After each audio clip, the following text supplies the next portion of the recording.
You can roughly locate any community in the world, somewhere along a scale running all the way from democracy to despotism. One to the democracy end, another somewhere in the middle, and a third, despotism. Let's find out about despotism. This man makes it his job to study these things. Well, for one thing, avoid the comfortable idea that the mere form of government can of itself safeguard a nation against despotism. Germany, under President Hindenburg, was a republic.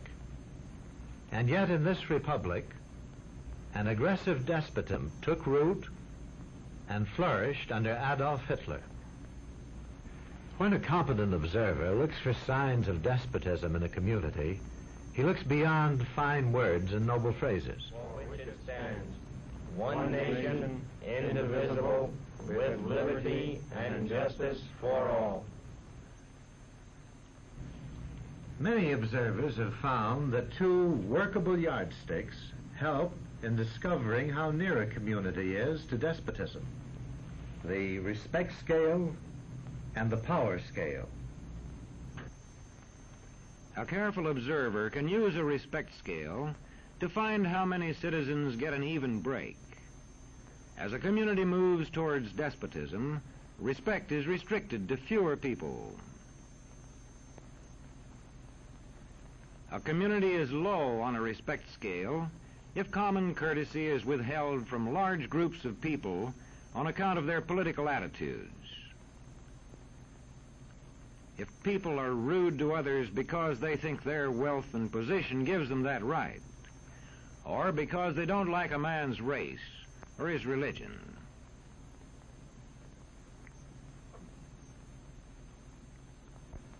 Equal opportunity for all citizens to develop useful skills is one basis for rating a community on a respect scale. The opportunity to develop useful skills is important, but not enough.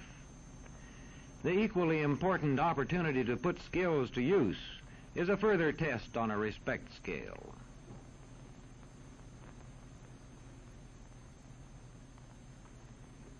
A power scale is another important yardstick of despotism. It gauges the citizens' share in making the community's decisions.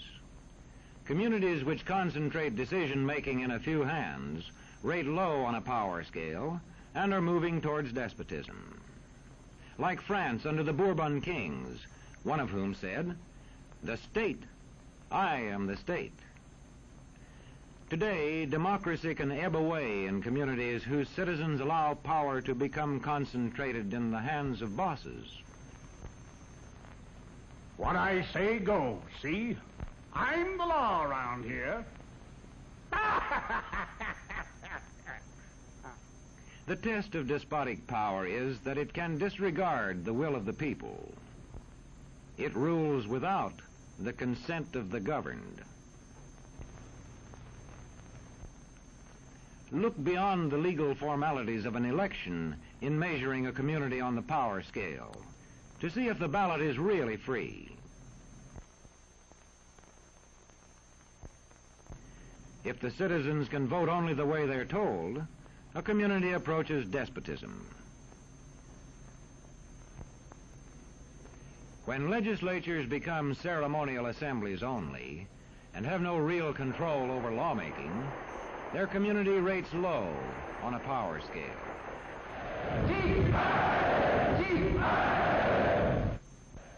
In a downright despotism, opposition is dangerous, whether the despotism is official or whether it is unofficial.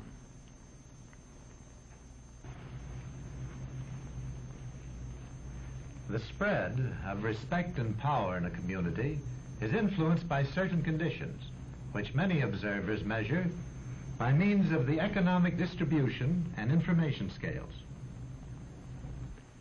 If a community's economic distribution becomes slanted, its middle-income groups grow smaller, and despotism stands a better chance to gain a foothold. Where land is privately owned, one sign of a poorly balanced economy is the concentration of land ownership in the hands of a very small number of people. When farmers lose their farms, they lose their independence.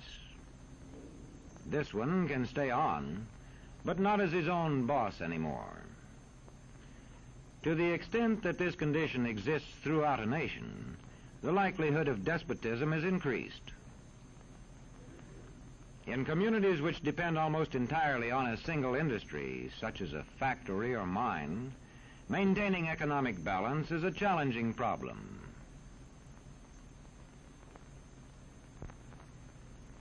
If this condition exists over the nation as a whole, so that the control of jobs and business opportunities is in a few hands, despotism stands a good chance.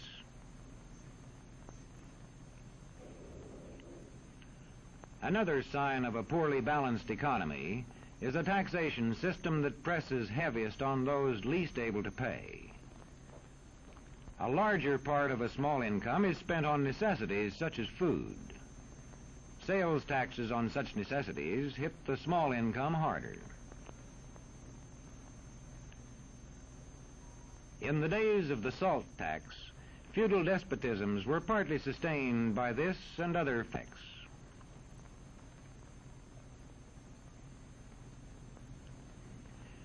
A community rates low on an information scale when the press, radio, and other channels of communication are controlled by only a few people, and when citizens have to accept what they are told. In communities of this kind, despotism stands a good chance. See how a community trains its teachers. Bear this in mind. Young people cannot be trusted to form their own opinions. This business about open-mindedness is nonsense. It's a waste of time trying to teach students to think for themselves. It's our job to tell them. And when teachers put such training into practice, despotism stands a good chance. These children are being taught to accept uncritically whatever they're told. Questions are not encouraged. How can you ask such a question? Have you got a textbook? Yes, ma'am. Does it say here that our law courts are always just? Yes, ma'am. Then how dare you question the fact? Sit down. And so we aren't surprised when... But it must be true. I saw it in this book right here. And if books and newspapers and the radio are efficiently controlled, the people will read and accept exactly what the few in control want them to. Government censorship is one form of control. A newspaper which breaks a government censorship rule can be suspended. It is also possible for newspapers and other forms of communication to be controlled by private interests. I thought I told you to kill that story. It'll cost us a lot of advertising. If that story goes out, I quit. All right.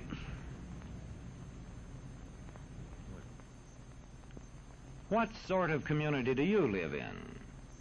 Where would you place it on a democracy-despotism scale? To find out, you can rate it on a respect scale and a power scale. And to find out what way it is likely to go in the future, you can rate it on economic distribution and information scales. The lower your community rates on economic distribution and information scales, the lower it is likely to rate on respect and power scales, and thus to approach despotism.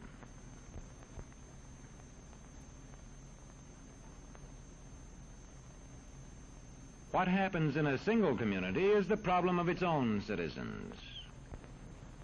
But it is also the problem of us all, because as communities go, so goes the nation.